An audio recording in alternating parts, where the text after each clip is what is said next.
Paz do Senhor a todos, esse é o quarto vídeo da série Estude Comigo Teologia para Pentecostais, do pastor Walter Brunelli, aqui é a fotinho dele, homem abençoado, cheio do Espírito Santo, homem que tem um grande conhecimento teológico que proveu para nós esse estudo aqui, ok? Gostaria de um dia conhecê-lo, poder viajar, conhecê-lo, trocar uma ideia com ele, quem sabe Jesus me leve a pregar em algumas cidades, alguns lugares, e um dia eu conheça o homem que me ajudou nos meus estudos bíblicos. Jesus sabe de tudo, né? Quem sabe? Um dia ele provê. Nós estamos aqui, ó, marquei aqui a lista dos vídeos. Vamos lá, aqui eu vou, no final desse vídeo, eu quero ler o prefácio do pastor Silas Malafaia. No próximo vídeo, o prefácio do autor sobre toda essa obra aqui. E nos próximos vídeos, no finalzinho, nós vamos ler os prolegômenos, ok? Prolegômenos, aqui. Não sei se esse aqui eu vou dividir em uns 2, 3 vídeos. Vou botar um pouquinho de cada vídeo, para nós não perdermos o foco daqui. Porque se no finalzinho do vídeo você não está interessado no que eu vou ler antes aqui, é só pular e já vai para o próximo. Ok? Vídeo 4, nós já estudamos agora a importância de Alexandria.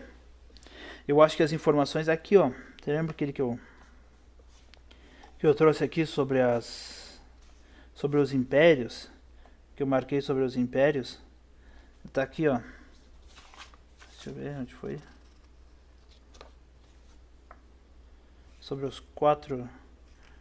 todos os impérios. Aqui, ó. Assírios, Babilônico tá focadinho, bonitinho, tá? Não tá no meio. Aí ficou mais bonito. Não, tá aí, agora sim. Você vê aqui? Os assírios, babilônicos, medo-persa, grego e Roma. Grécia e Roma. Ok? Aqui eu tinha escrito aqui, ó. Então é esse mesmo que está escrito aqui. Só que aqui ficou muito misturado. Depois eu vou pegar a borracha e apagar esse aqui. Ficou muito feio. Ok? Vou marcar porque o que é que eu preciso sobre o cano. Que eu preciso estudar um pouquinho mais, que eu quero me estudar um pouco mais. Foi pra cá que tá, ó, essa coisinha, ó. Eu dobro, quando eu preciso me aprofundar mais no estudo de alguma coisa, eu dobro pro lado que eu preciso. Tipo, se tivesse dobrado pra lá, era pra lá. Tá dobrado pra cá, então aqui agora, depois eu vou me lembrar o que é. Que eu preciso me aprofundar mais, que eu quero trazer mais, quero saber mais coisas. Ok? Vamos lá, Jesus abençoe nosso estudo. Em nome de Jesus, vamos lá. Acabei de gravar o vídeo anterior e já vamos direto para esse. 2 minutinhos, 3 minutinhos de introdução. E você não precisa me ver, né? Então, gente, sou eu, Mário Júlio, vosso amigo, vosso irmão, apaixonado pela Bíblia, apaixonado por teologia. E junto com você quero estudar essa série de vídeos do pastor Walter, série de vídeo sobre esse livro aqui do pastor Walter Brunelli e vídeo que segue. Jesus abençoe você, tá? Vamos lá. Pais apostólicos, pais apologistas e pais polemistas. Os pais apostólicos foram aqueles que tiveram uma relação razoavelmente próxima dos apóstolos, e assim como eles também prestaram sua contribuição para a igreja, deixando um grande acervo literário como legado. São eles: Clemente de Roma. Quero trazer aqui, ó, esse livro aqui, não sei se, não me lembro, eu gravei 2, 3 vezes essa série de vídeos, não sei se tá aqui dessa vez que eu tô gravando ou foi só na outra vez. Pais apostólicos. Ok? Olha só. Clemente de Roma. Nós temos aqui a primeira epístola do Clemente de Roma aos Coríntios. Então nós temos aqui o texto dele para os Coríntios. Se você achar interessante, posso ler. Posso fazer um vídeo lendo ele. Uma antiga homilia por um autor desconhecido também chamado de 2 Clemente. Então provavelmente seja o Clemente ou não. A epístola de Inácio aos Efésios. Quem é o próximo? Ó, Clemente de Roma. Não está aqui. Não. Mas teve também o Inácio de Antioquia. Policarpo. Ó, Inácio ao Policarpo. ok? Epístola de Policarpo. Ah, tá aqui, Inácio. Nós temos aqui a carta dos Hermeneutas ou Martírio de Policarpo.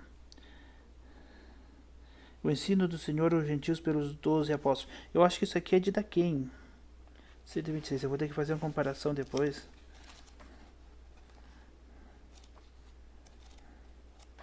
Eu tô com uma leve impressão que eu tenho aqui. Aqui, ó, eu tenho de Daquém. Meu Jesus, misericórdia, eu não sabia, que bom. Aqui, ó. O ensino do Senhor aos gentios pelos 12 apóstolos. A outra vez que eu gravei esses vídeos, eu fiquei pensando, será que é de Daquém? Mas eu não vou parar o vídeo para mostrar, para mim descobrir. Eu deixei. Também conhecido como Didaquê. Eu tenho Didaquê nas minhas mãos aqui, gente. Eu achei que eu teria que comprar o livro de Didaquê. Tá aqui, ó. Didaquê 1, 2, 3. Eles dividiram esses livros em capítulos, assim como a Bíblia foi dividida. Só que tem alguma coisa que foi dividida em versículos, mas esse aqui não. Depois a epístola de Barnabé. Ele não fala sobre Barnabé, não, mas Barnabé também. E aqui vem, ó, o pastor de Hermas e a epístola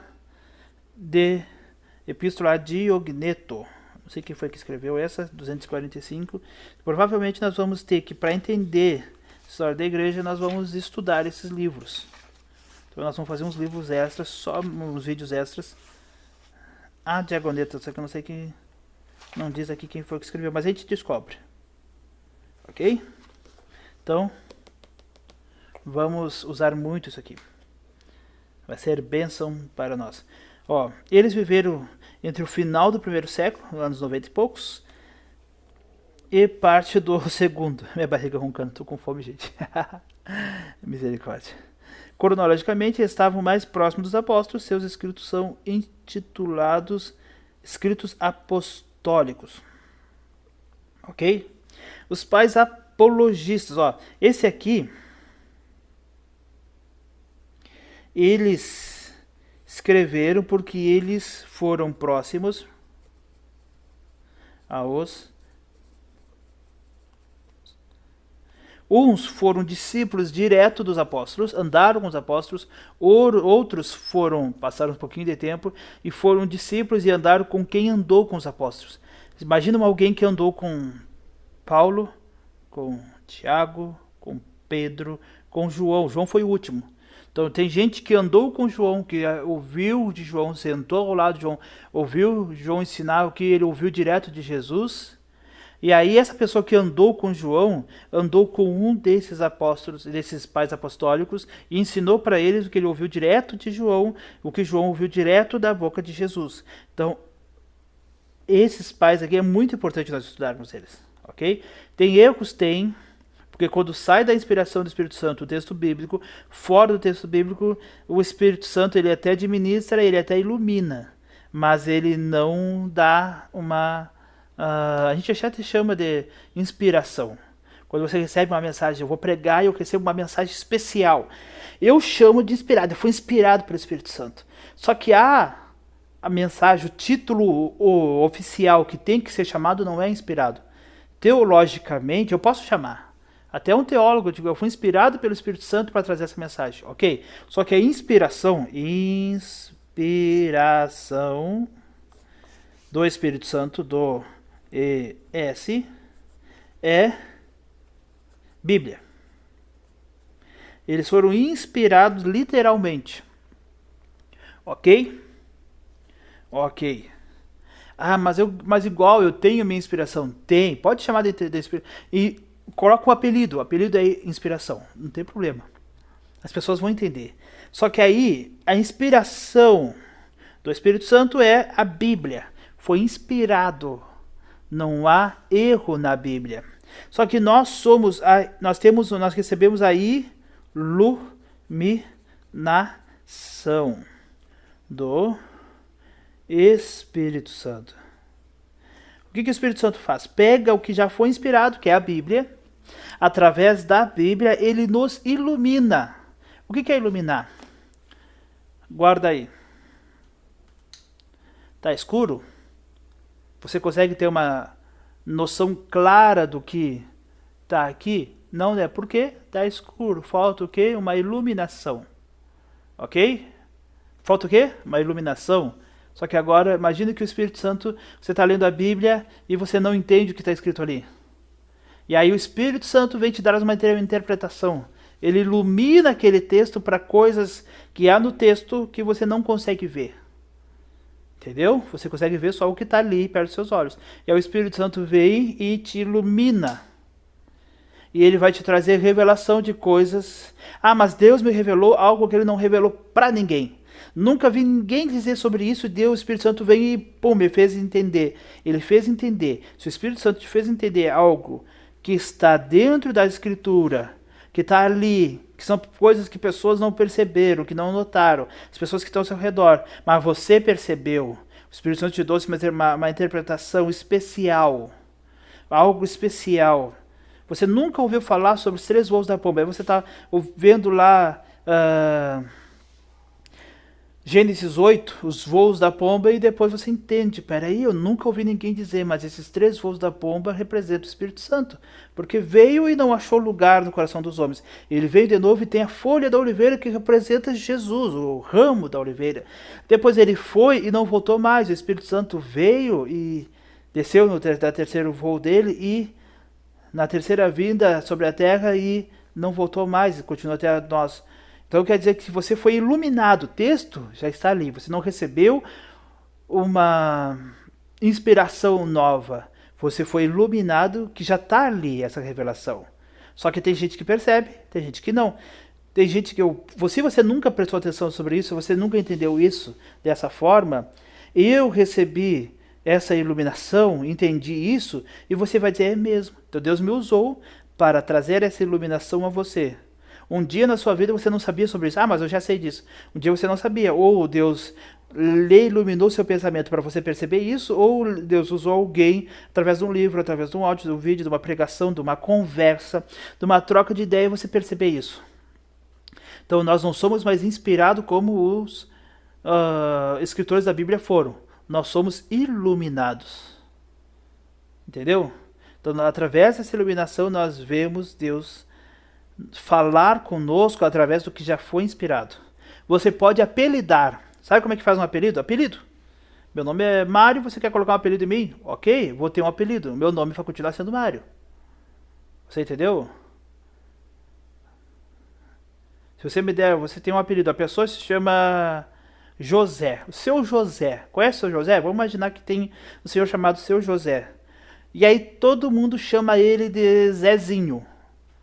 Aí o Zezinho vem comprar comigo. Eu sou um comerciante, o Zezinho vem comprar comigo. Eu chamo a vida inteira ele de Zezinho. Zezinho pra lá, Zezinho pra cá. Eu tenho um apreço gigantesco pelo Zezinho.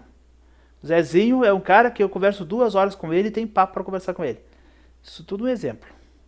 Meu amigão, Só que um dia eu vou fazer uma ficha pra ele no meu comércio. E ele traz o documento dele pra mim poder escrever e preencher. Eu não vou poder preencher como Zezinho. Ele vai me trazer os documentos, vai me trazer os números de CPF, identidade, RG. Só que na hora de preencher o nome eu não vou colocar Zezinho e o sobrenome, eu vou colocar José. O nome dele é José. É a mesma coisa, você dizer assim, ó, eu fui inspirado pelo Espírito Santo. Você pode dizer, só que você tem que entender teologicamente. O correto é dizer que você foi iluminado. Iluminado, Deus trouxe à sua mente e ao seu entendimento o que já estava na Escritura. Você pode apelidar isso de inspiração? Sim. Apelido, é um apelido. Na verdade você foi iluminado, mas você apelidou carinhosamente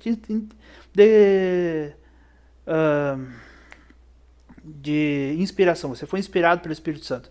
Foi inspirado pelo Espírito Santo para interpretar aquilo que já estava ali. Você apelida de interpretação, mas na verdade ela é uma iluminação, ok? Então, misturado pais apostólicos. Então, os textos deles são iluminados. Só que dentro da iluminação, Bíblia. Então, a iluminação do Espírito Santo é interpretação. Então, os pais apostólicos, eles foram iluminados a interpretar o que os apóstolos escreveram. Só que a Bíblia não tem erro. Ok? Porque o Espírito Santo controlou, o Espírito Santo os inspirou a escrever o que for ali, respeitando a cultura, o entendimento, a personalidade de cada um, mas o Espírito Santo, ele inspirou cada um. Só que a iluminação, ela não tem um domínio do Espírito Santo sobre o que foi escrito. Cada um escreve o que achar interessante. O estudo aqui do pastor Walter Brunelli, ele foi iluminado para escrever isso. Só que pode conter erros, pode ter coisas que eu não concordo. Ok? Você entendeu isso? Então, interpretação, que é a iluminação do Espírito Santo, pode ter erros. Você entendeu isso? Acho que bem explicado. Já estamos com 15 minutos de vídeo, vamos seguir. Vamos lá. Eu tenho que voltar para onde eu estava. Os pais apologistas. Os pais apologistas se ocuparam em defender a igreja contra as perseguições do Estado, deixando também um grande legado literário. Eles se situam no segundo século. Os mais proeminentes foram Tertuliano, Justino Mártir, Teófilo e Aristides. Esses aqui, assim, ó. Eles defenderam, já até escrevi aqui, eles defenderam. Você tem que usar essa estratégia de ir escrevendo e marcando. Faz assim com a sua Bíblia também. Eles defenderam contra ataques externos de Roma.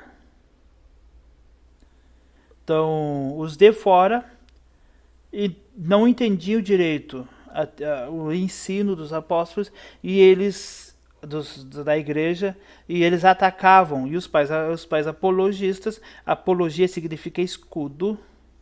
Então, apologista, apologeta é aquele que defende a sua fé, que tem todos os argumentos, todos os recursos em sua mente ou estudos para defender a fé ao qual ele pertence, ao qual a fé ele confessa. Então, ele defendia contra os ataques externos. Então, nós vamos estudar isso. Os polemista tem a ver com polêmicas. Imagina dentro da sua igreja, irmãos começam a discutir porque um entende que Deus é de uma forma, o outro entende que Deus é de outra forma e começa a discutir. Um dos lados vai estar correto e os outros não. Então foram levantadas polêmicas dentro da igreja, pessoas de dentro da igreja levantavam heresias, dentro da própria igreja levantavam heresias. Eu acho que isso não é tão incomum nos dias de hoje, mas naquela época, dentro da própria igreja, levantavam heresias. Os pais desse grupo não mediram esforços para defender a fé cristã contra falsas doutrinas surgidas fora e dentro da igreja. Geralmente eles estão situados no terceiro século. Geralmente os mais destacados foram Irineu, Tertuliano, Cipriano e Orígenes. Ok? Então, eles defenderam de ataques internos. Quem for o vilão? Igreja. Aqui Roma e aqui a própria igreja. Ok? Então, nós estamos aqui com 18 minutos. Vou deixar minha marcaçãozinha aqui, porque daqui a pouco eu vou entender o que eu preciso. Quando muda de um para o outro, a mesma coisa quando eu estou lendo um livro. Eu termino um capítulo, termino uma parte importante, eu tenho que respirar, largo, fecho o livro, dou uma aliviada na minha mente e eu volto. Se eu não consigo ler direto e já passar para o próximo e entender tudo, eu tenho que dar uma refrescada na mente e eu volto. Então, aqui eu tenho que me desligar daqui e vir para cá. Então, eu creio que nós vamos conseguir talvez vencer aqui Inácio de Antioquia até o final, antes de Policarpo, vídeo 5, quem sabe? Vamos aqui, vamos fazer assim, não importa a quantidade do tempo, o que importa é conteúdo. Falta do cânon do Novo Testamento. Tá tudo ok aí o vídeo? Tá bonitinho, tudo certo? Tá. A igreja primitiva não possuía uma literatura própria completa ainda. Até que o cânon do Novo Testamento fosse formado, o único texto que se dispunha era o Antigo Testamento traduzido para o grego, Septuaginta. O que nós conversamos? aqui. Ok? Então a igreja tinha o Antigo Testamento grego.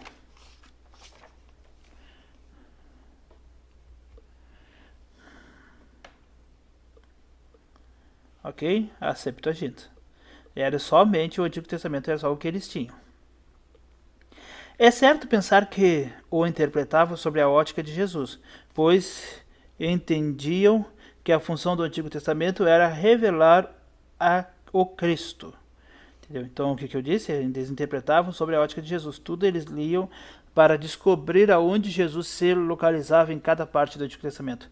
É bom que se esclareça. Desenvolveu-se no mundo grego nos 4 primeiros séculos, a teologia, não, aqui, desculpa. É certo pensar que interpretava sobre a ótica de Jesus, pois entendia a função do Antigo Testamento era revelar o Cristo. A teologia cristã, agora sim, a teologia cristã é bom que se esclareça, desenvolveu-se no mundo grego nos 4 primeiros séculos, ok? Então, em cerca de mais ou menos 400 anos, foi formada a teologia cristã. Nesses 400 anos, mais ou menos a partir do século I, então durante 300 anos, a partir do 100 até mais ou menos 400 e pouco, até 400 mais ou menos assim, foi nesses 300 anos. Então houve muita discussão, houve muita interpretação errada, houve muitos concílios, confusão, houve até mortes, houve briga, entendeu? Para poder... E depois reiniciou-se os concílios em 1500 com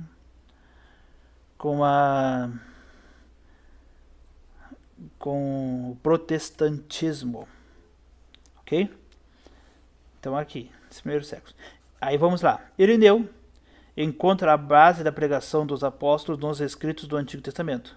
Em uma paráfrase, a parábola do tesouro escondido, da parábola do tesouro escondido, que texto da Bíblia está? Contada por Jesus, Irineu diz que o tesouro escondido nas escrituras do Antigo Testamento é Cristo. Sabe quando é o tesouro escondido, o homem vai lá e compra para poder usufruir do tesouro que está escondido? Diz que o tesouro escondido, ele diz que é Cristo no Antigo Testamento. Então eu também tenho essa interpretação de achar Cristo no Antigo Testamento. Quem escreveu isso aqui foi Benoit, Atualidade dos Pais da Igreja, o mesmo livro aquele. Eu tenho me interessei nesse livro aqui. Só que eu tinha que ver se eu achava para adquirir. 5 aqui, quando fala lá da Septuaginta, LXX, se identifica a Septuaginta, versão de 70, trata-se da tradução do texto bíblico maçorético hebraico tradicional para o grego. Grego Koine. Com a formação do cânon do Novo Testamento, criou-se um movimento pela eliminação do Antigo Testamento. Afinal, se já dispunham de um texto eminentemente cristão, o qual explicitava a pessoa e a doutrina de Jesus, por que conservar um texto ultrapassado que dizia respeito especificamente do povo de Israel e não à igreja? Quem deu origem a essa campanha foram os gnósticos e os marcionitas. Aqui o pastor Walter Brunelli, ele vai tratar muito bem sobre eles nas grandes heresias. Olha só, se você consegue ver, consegue. O gnosticismo, e aqui vai tratar o conceito de salvação do gnosticismo, a distinção de classe do gnosticismo, o conceito de Deus, o conceito de Cristo, e vem tratar sobre o marcionismo, sobre os marcionistas. Então, vai ser muito importante agora no próximo capítulo. Então, ele já está preparando o caminho para nós estudarmos sobre essas duas vertentes. Tá focadinho? Tá, dá para ler. Apesar disso, os pais da igreja impediram que o Antigo Testamento fosse posto de lado. Assim, a igreja preservou as duas porções em conjunto. Origem denominava-nas como dimensão histórica, o Antigo Testamento, chamava de a letra, o Antigo Testamento como dimensão histórica. Eu até já andei escrevendo aqui, andei gravando os vídeos mais de uma vez, então já tem ficado já escrito já. O Antigo Testamento, dimensão histórica, e o Novo Testamento de dimensão cristológica ou dimensão espiritual e eclesial. quando se referia ao Novo Testamento, assim como Orígenes chamava. Então, a letra e a eclésia. Ok? Vamos lá. Outra grande contribuição dos pais da igreja é o fato de que o entendimento das escrituras não se reduz à pesquisa intelectual, mas é um mistério e, portanto, há uma dependência da graça divina para isso. Gregório Taumaturgo dizia que para entender uma profecia é preciso estar imbuído do espírito da profecia. Assim, portanto, o que profere como o que escuta precisa de uma graça. O Logos divino é quem abre e quem fecha o entendimento que vem do Espírito Santo. Então isso aqui é muito interessante, porque quem fala dirigido pelo Espírito Santo precisa que quem ouve, para entender o que ele está querendo dizer, a sua mensagem, precisa também estar cheio do Espírito Santo. Isso aí é algo bem interessante, que até eu ler essa parte que eu não tinha pensado nisso, mas faz muito, muito sentido. Porque uma pessoa que não tem o Espírito Santo, que não está na mesma fé, na mesma conexão espiritual, ouve uma profecia, ouve uma revelação, ouve alguma interpretação do texto bíblico e ela não vai entender nada. Para ela aquilo ali é tudo absurdo. E uma pessoa que está no lado ouvindo, mas está conectada espiritualmente, compreende os mistérios de Deus, ela vai de logo pegar aquela mensagem de Deus automaticamente, e a outra pessoa não vai ter a mesma conexão com aquela mensagem. As primeiras dificuldades da igreja, independentemente das heresias judaizantes e gnósticas, que já eram conhecidas nos dias apostólicos, não eram de ordem teológica. Então, as primeiras dificuldades da igreja não eram de ordem teológica, mas ética e moral. Ainda que o cristianismo fosse uma religião ilícita, ela era tolerada de certa forma, exceto quando alguém levava alguma queixa contra os cristãos para as autoridades romanas. Nesses casos, os denunciados eram levados aos tribunais e severamente castigados. Era comum os cristãos serem difamados por qualquer pessoa, consequentemente, acabavam julgados e mortos injustamente. A mensagem da Igreja de Cristo é a mesma desde o princípio. O amor era a mensagem da Igreja de Cristo é a mesma desde o princípio, o amor. Ponto. Todavia, os acusadores dos crentes exploravam o amor para amordaçá-los e rirem dos seus sentimentos. Ok? Muito importante essa mensagem. Isso aqui é interessantíssimo. Vamos lá. Clemente de Roma, como é que tá? Foco aqui tá bom? Tá legal? Então, vamos lá. Clemente de Roma. Nós temos aqui. Vamos ver primeiro sobre eles. E aí nós vamos aqui para os nossos pais apostólicos. Isso aqui foi uma aquisição que eu não na hora eu adquiri, mas depois que eu fui ver o quão importante aquela coleção ali, aquele livro ali dos pais apostólicos. Foram vários personagens da história do cristianismo chamados de Clemente. Há um Clemente mencionado por Paulo, Filipenses 4:3, há o Clemente de Alexandria, 150 a 215 d.C., e o Clemente bispo de Roma. No século XI ao XVIII, houve 14 papas com o título de Clemente. Século XI ao XVIII, então 1000 e pouco a 1800, 14 papas. No final do primeiro século, houve um Clemente em Roma que se notabilizou por escrever uma epístola à igreja de Corinto, que ficou conhecida como a primeira epístola de Clemente. Então, toda vez, vou marcar bem forte aqui. Primeira epístola de Clemente. Então, eu vou deixar até um marcador aqui dentro aqui para nós virmos. Aqui, ó. É o primeiro livro aqui, ó. Se vocês quiserem, gente, eu gravo vídeos. Eu posso fazer um vídeo só passando por cima, dando uma anotada, ou posso fazer vídeos lendo por inteiro algum, comentando. Aqui, ó. Primeira epístola de Clemente aos Coríntios. Você conseguiu ver? Eu vou botar um código aqui. Ó. PA. PA. PA1. Primeira epístola aos Clementes. Aí eu vou colocar aqui PA1. Pais Apostólicos 1. Pais Apostólicos 1. Ok? E depois, vamos botar um pouquinho para o lado. Eu estou olhando o vídeo aqui, vou acompanhando para ficar bem centralizado, você não se perder. Se você tiver o seu livro aqui, se você tiver esse, faça a mesma marcação. Ok? Tomara que esse vídeo não tenha que parar, não perca, senão já vai ter a marcação pronta. Você faça junto comigo. E depois, por volta de 95 depois de Cristo, escreveu uma segunda carta denominada Segunda Epístola de Clemente. É possível que esse Clemente tenha conhecido o apóstolo Paulo. Ok? Então, uma antiga homilia por um autor desconhecido também chamado de Segunda Clemente. Então, pais apostólicos 2, PA. PA2. Então, PA2. PA.2. PA2. PA1, PA2. Pais apostólicos 2. E pais apostólicos 2. Em sua primeira carta, Clemente exorta os crentes de Corinto cerca de algumas questões que Paulo já havia tratado, concentrando-se mais na questão a respeito à liderança, principalmente dos jovens que pareciam não estar se submetendo ao bispo. Bispo 8, aqui embaixo, consegue ver? Mais um pouquinho para cima. Aí.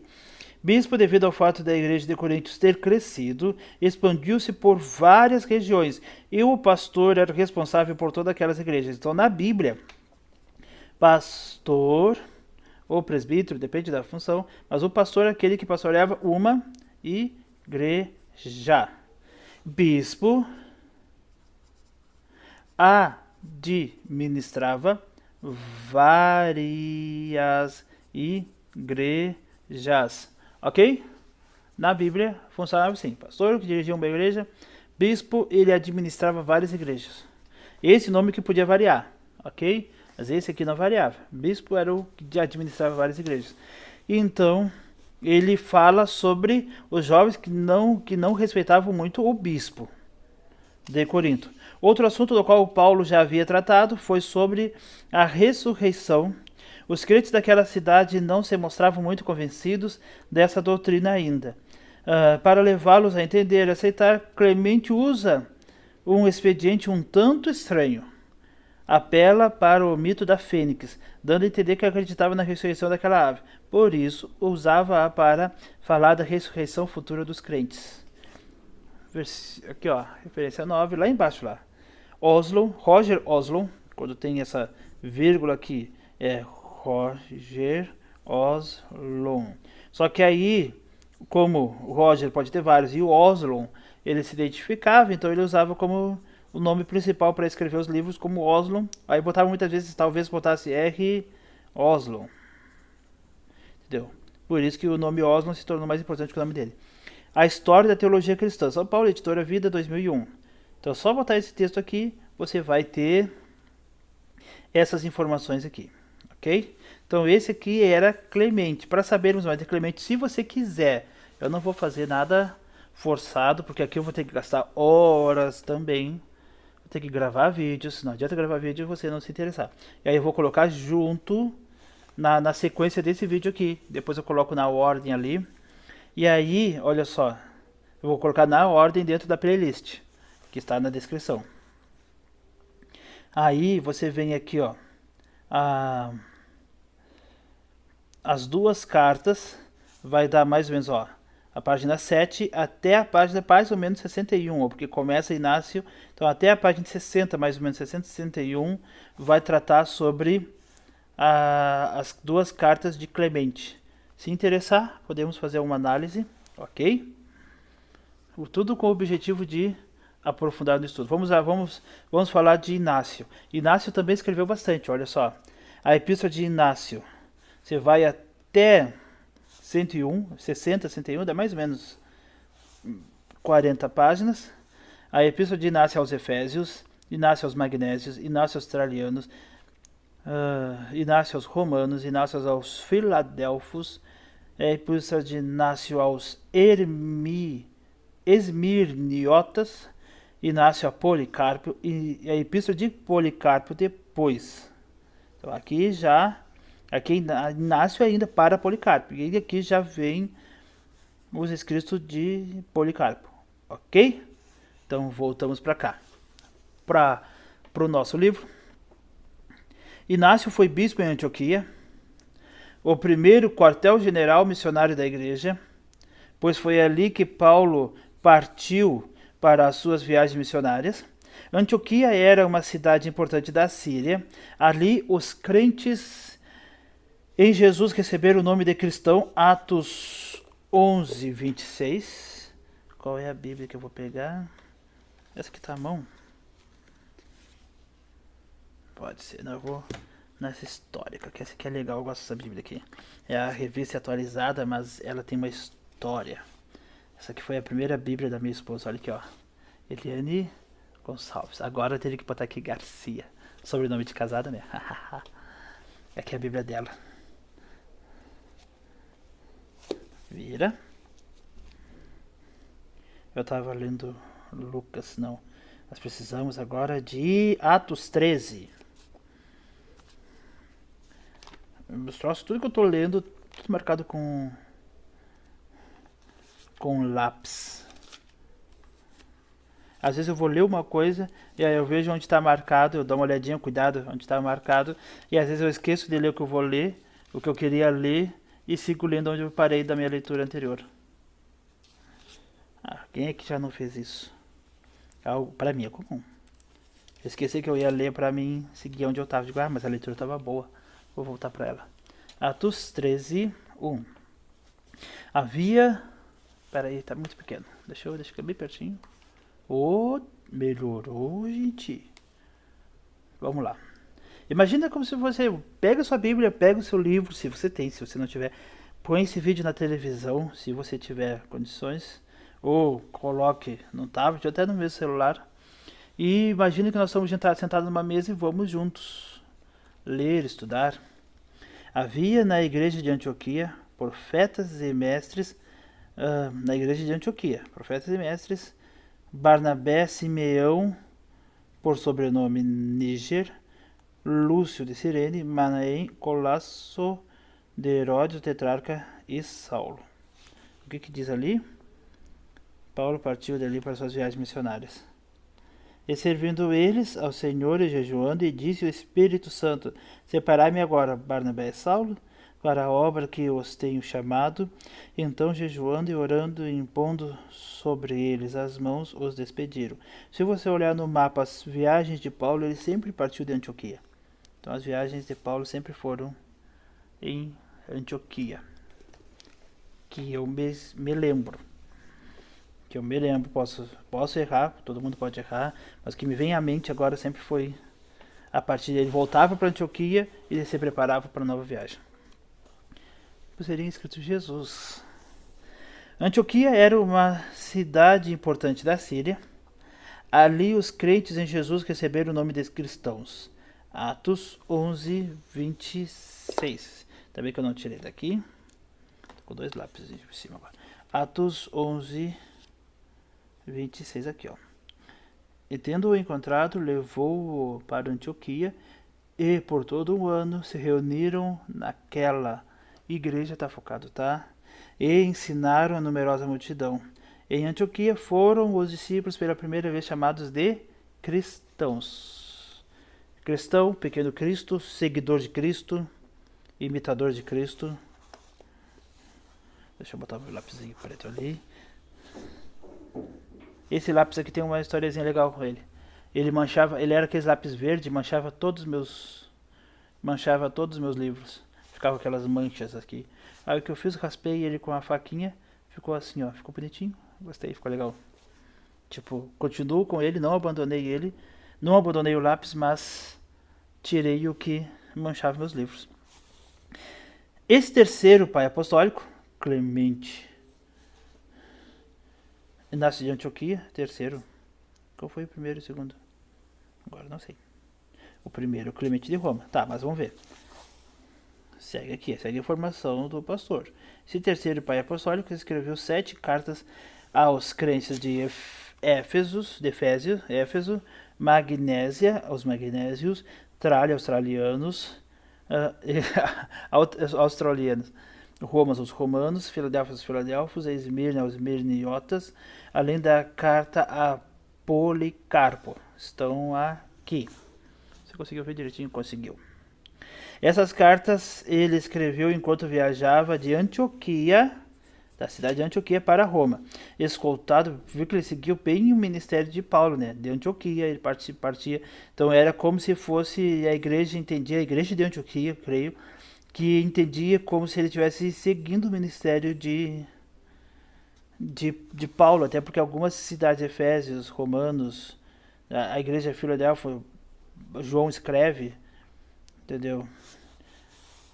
No Apocalipse, para Roma. Escoltado por uma guarda a caminho de sua execução. Escoltado, escreveu, escoltado por uma guarda a caminho da sua execução. Ok, estava pronto para ir para ser executado. E alguns eruditos o têm como o primeiro teólogo do cristianismo, embora ele não considerasse que estivesse no mesmo nível dos apóstolos. Inácio, intérprete dos escritos apostólicos, esmerava-se em colocá-los em prática na comunidade dos salvos. Em seus escritos, valorizava muito a autoridade dos líderes da igreja, ensinando os crentes a se sujeitarem a eles, escrevendo aos crentes de Magnésia e recomendou-lhes que se sujeitassem aos bispos, assim como Jesus se sujeitou ao Pai Celestial. Em sua carta aos Efésios, instruiu os crentes a aceitarem o bispo como se ele fosse o próprio Senhor Jesus. Essa ênfase à hierarquia espiritual da igreja colocada por Inácio possivelmente deu origem à exacerbação da autoridade episcopal atribuída ao líder maior da igreja romana, da igreja católica. Gente, não se preocupe com esse barulhão, barulho aí chiado, é o vento, hoje está bem ventoso. Se metesse ao bispo aqui, aos jovens que pareciam não estar submetendo ao bispo, 8, devido ao fato da igreja de Corinto ter crescido. Tá, isso aqui eu já vi. O 9, que fala Oslo, isso aqui eu acho que já vi também. Já vi. Então, aqui nós estamos tranquilos. Agora eu quero dar uma lida e uma analisada sempre nessas referências de baixo. Ok? Vamos continuar aqui. Inácio, então essas cartas ele escreveu quando ele estava se preparando para o seu martírio. Vamos aqui, ó. Seguimos em Inácio. Inácio condenou veementemente o gnosticismo doceta que punha ênfase na humanidade de Cristo. No final do primeiro século, muitos cristãos já estavam contaminados pela heresia gnóstica e muitos já não acreditavam na divindade de Jesus. Inácio também valorizou demasiadamente a celebração da ceia do Senhor, chamando-o de Eucaristia, termo grego que significa para agradecimento. Então, duas coisas que Inácio escreveu, que a Igreja Católica usou para a sua teologia. Vou fazer uma coisa, espera aí, gente. Tá desligado. Eu acho que vai melhorar.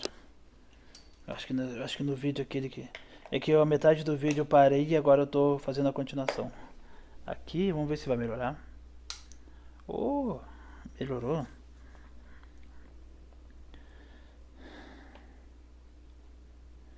Então, duas coisas. Autoridade do bispo.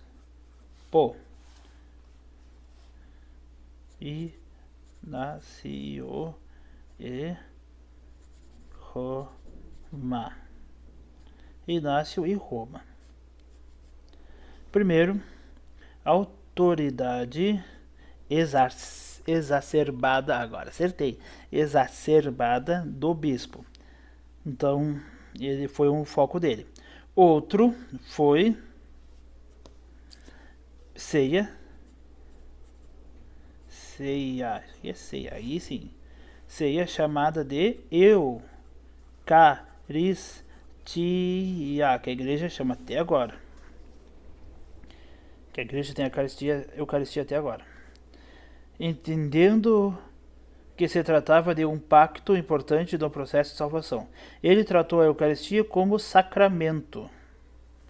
Eucaristia, sacramento. Esses posicionamentos de Inácio acerca da autoridade do bispo e da ceia do Senhor como sacramento favoreceram as crenças e as práticas da Igreja Católica Romana, mas não se pode negar que a contribuição de Inácio na cristologia favoreceu a formação do dogma da Trindade. Ok.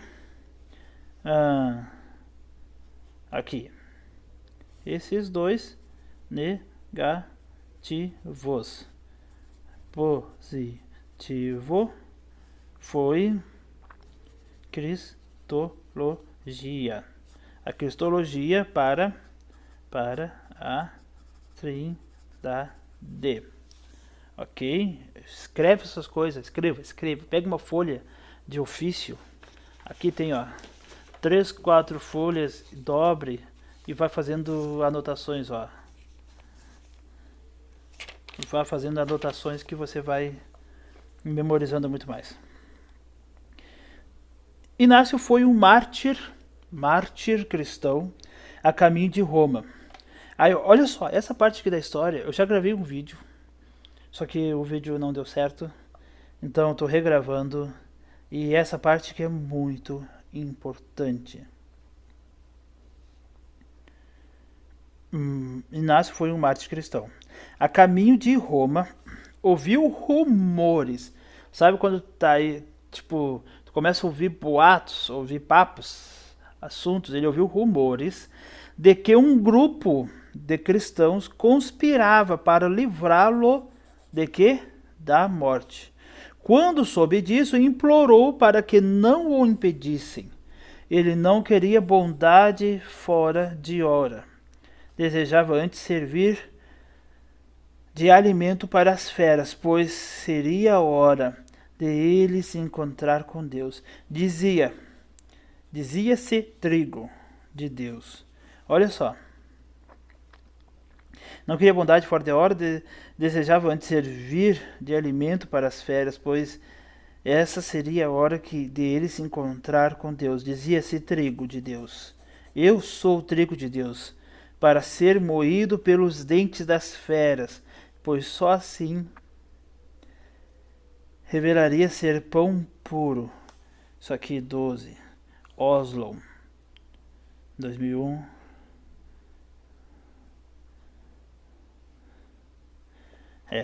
Oslo 2001, tem esse livro aqui. Página 47. Dizia ser trigo de Deus, para ser moído pelos dentes das feras, pois só assim revelaria ser pão puro. Sua morte ocorreu entre 108 e 109 depois de Cristo. Mais ou menos nos anos 90 foi quando João morreu. Então foi mais ou menos 20 anos após a morte do apóstolo João, 20 anos após Apocalipse, o Evangelho e as cartas de João serem escritas mais ou menos nessa época. 20, 30 anos. Não se sabe ao certo sua morte. Não, eu preciso mexer, o livro está aqui, dá para ler. Então, muito importante.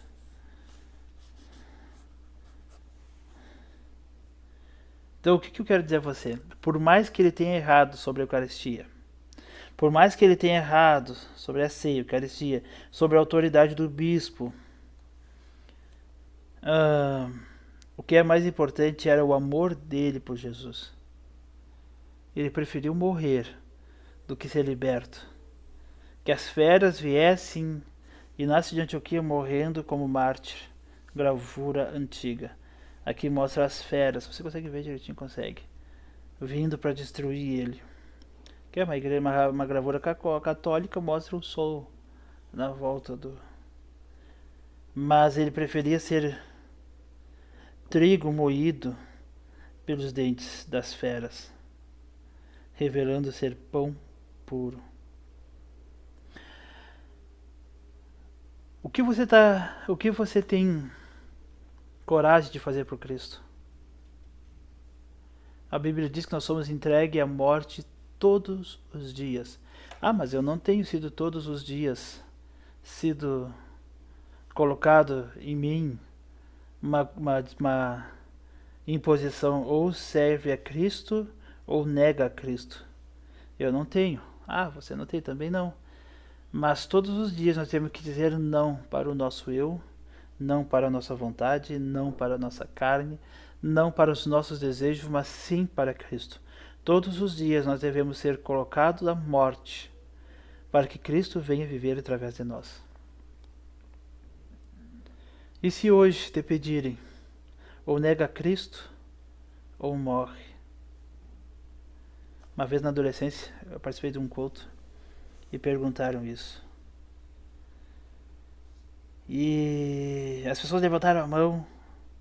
Tem gente que diz, não, todo mundo levantou a mão, depois me disseram, levantaram a mão, eu levantei também.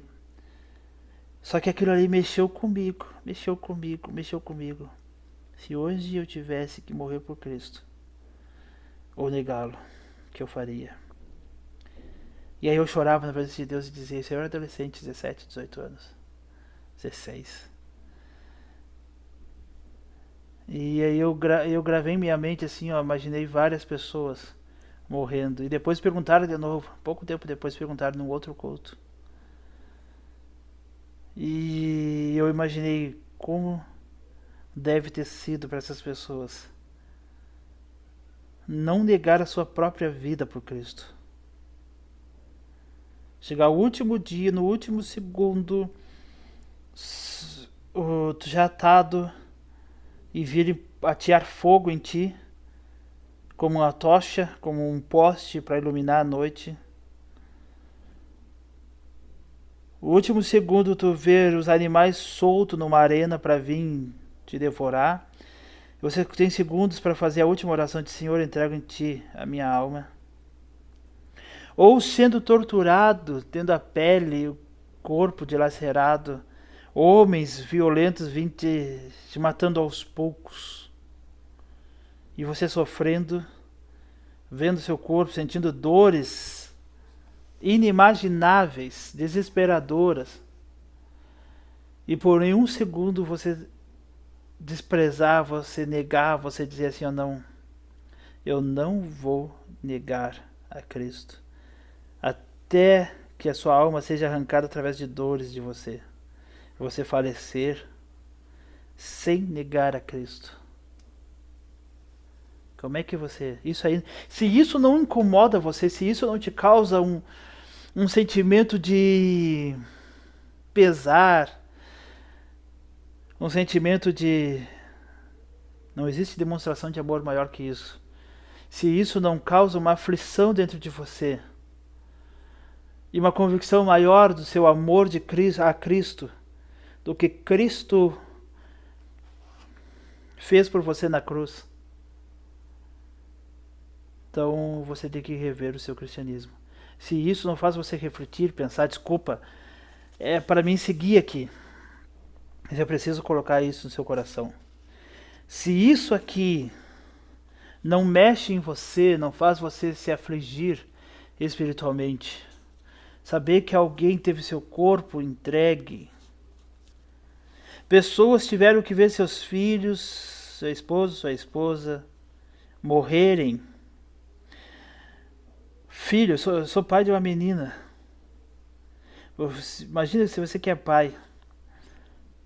Não negar a Cristo. Teve pessoas que não negavam a Cristo e viu seus filhos, sua família morrendo, seus pais, e dizendo, tá, e agora nega a Cristo? Não. Entendeu? e ter uma fé, e a fé continuar firme.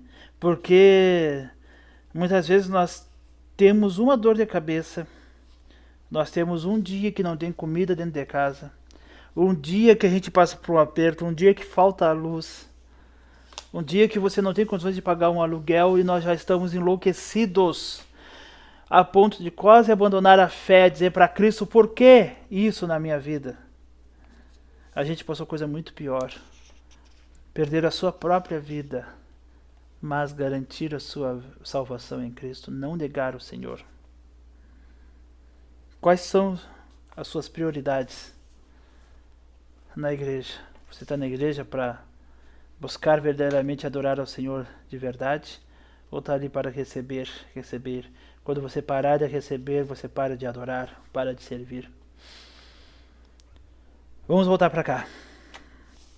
Vamos para Policarpo. Que nós temos o nosso amigo, nosso irmão em Cristo, Policarpo.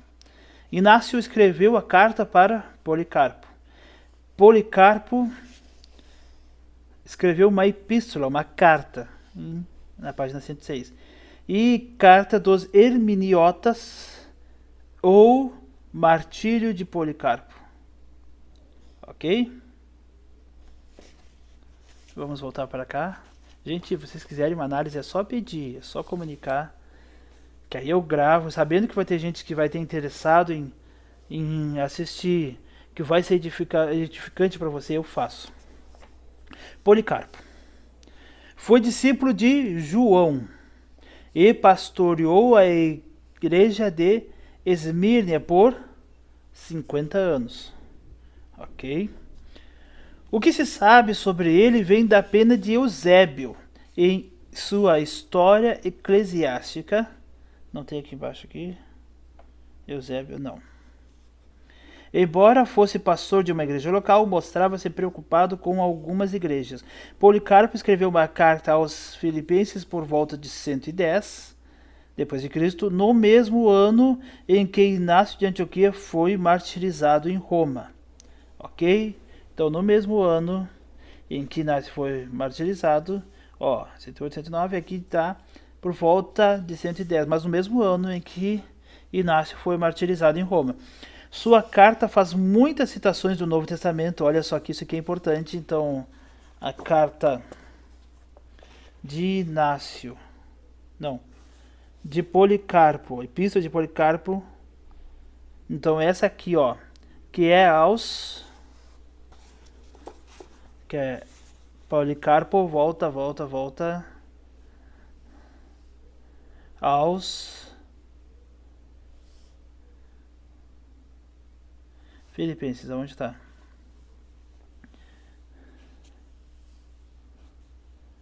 Carta aos Filipenses.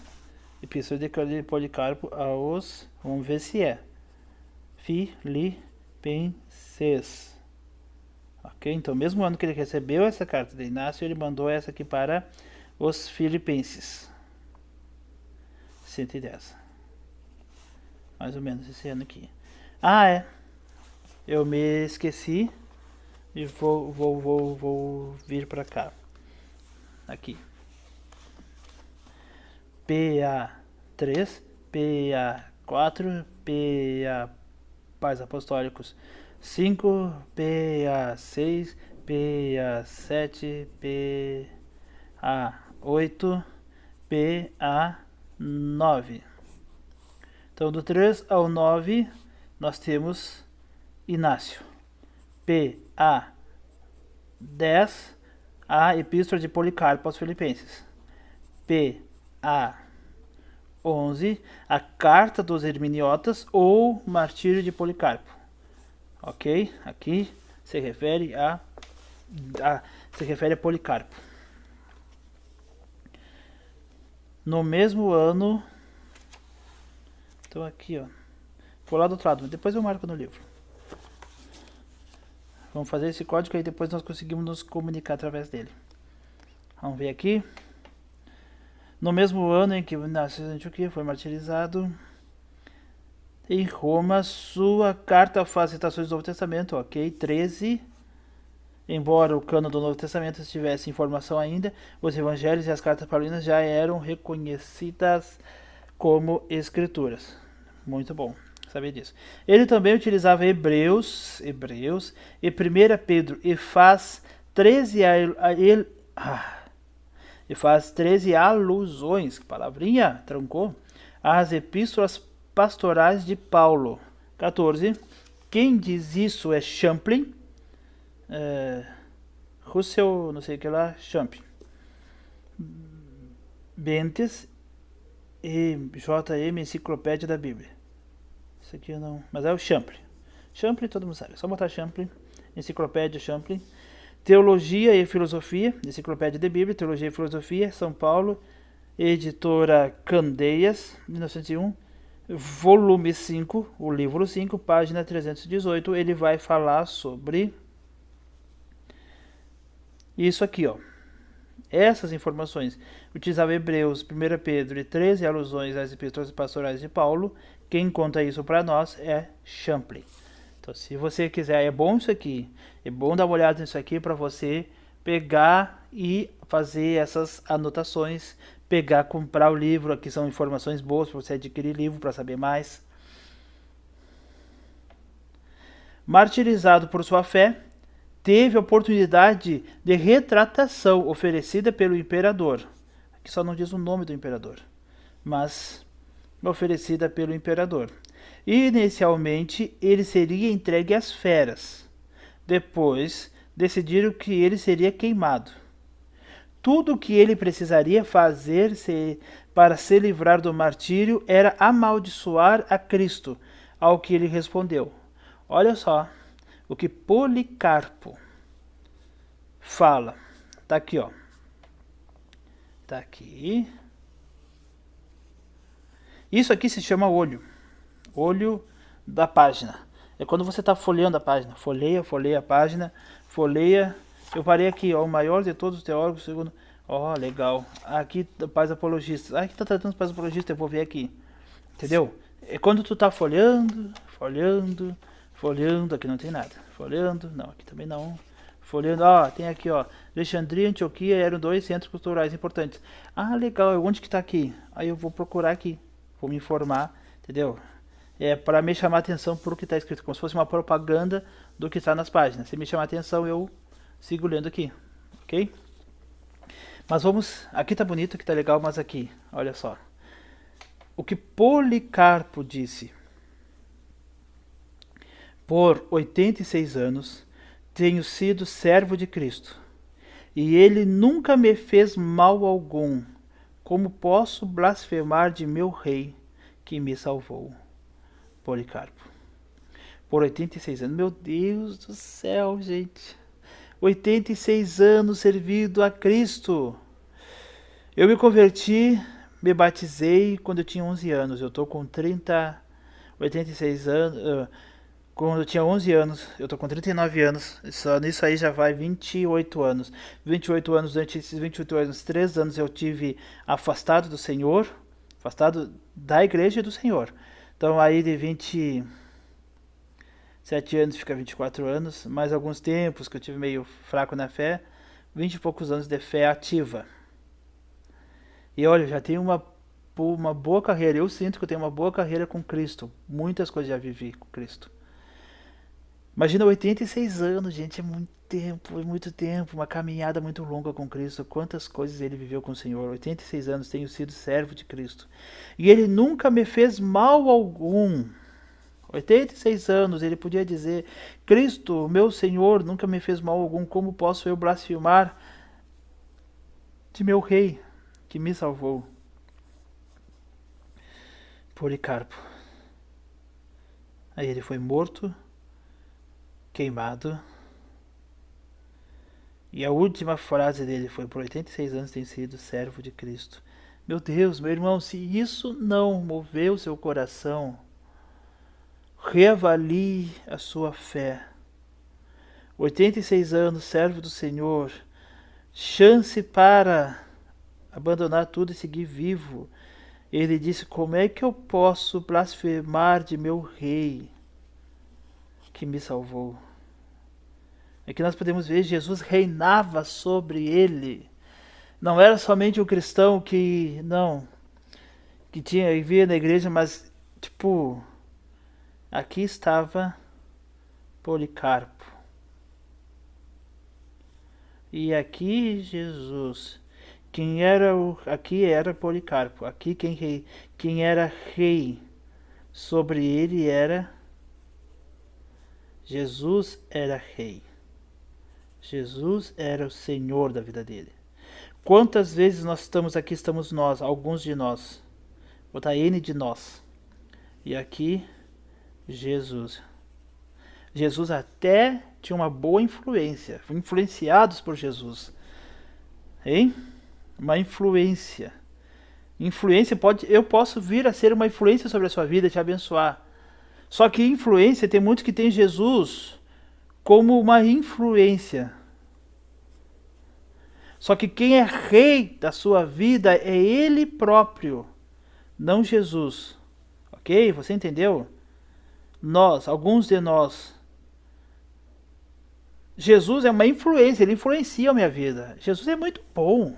Só que eu sou o rei, eu me mando, eu me governo. Jesus não vai reinar sobre mim. Quem vai reinar sobre mim sou eu. Mas Jesus será uma grande influência. Policarpo não, Jesus é o meu rei que me salvou. Oh, glória a Deus, aleluia. Sangue de Jesus tem poder, isso é tremendo. Isso aí, meu Deus, isso aí me move demais meu coração. Vamos para a Epístola de Barnabé. Aqui. Eu vou seguir esse aqui, ó, que eu descobri quando eu estava gravando o vídeo. Que eu tive que cortar, por isso que vai ter a partir do minuto 23. Vai mudar, parece que eu estou gravando no outro dia. Na verdade, eu estou gravando no outro dia. A página 126. Letra bem grande, bem bonita. Tem umas artes, ó, que legal. A página 126. O que eu fui descobrir ontem, gravando, esse vídeo que eu estou regravando, lá a reação foi fantástica. Fiquei emocionado, fiquei alegre. Mas quero trazer com vocês o ensino do Senhor. Quase que eu comprei esse livro, para mim ter o conteúdo aqui. Quase que eu comprei o livro e sem precisar, eu já tinha ele aqui. O ensino do Senhor aos gentios pelos 12 apóstolos, conhecido como Didaquê.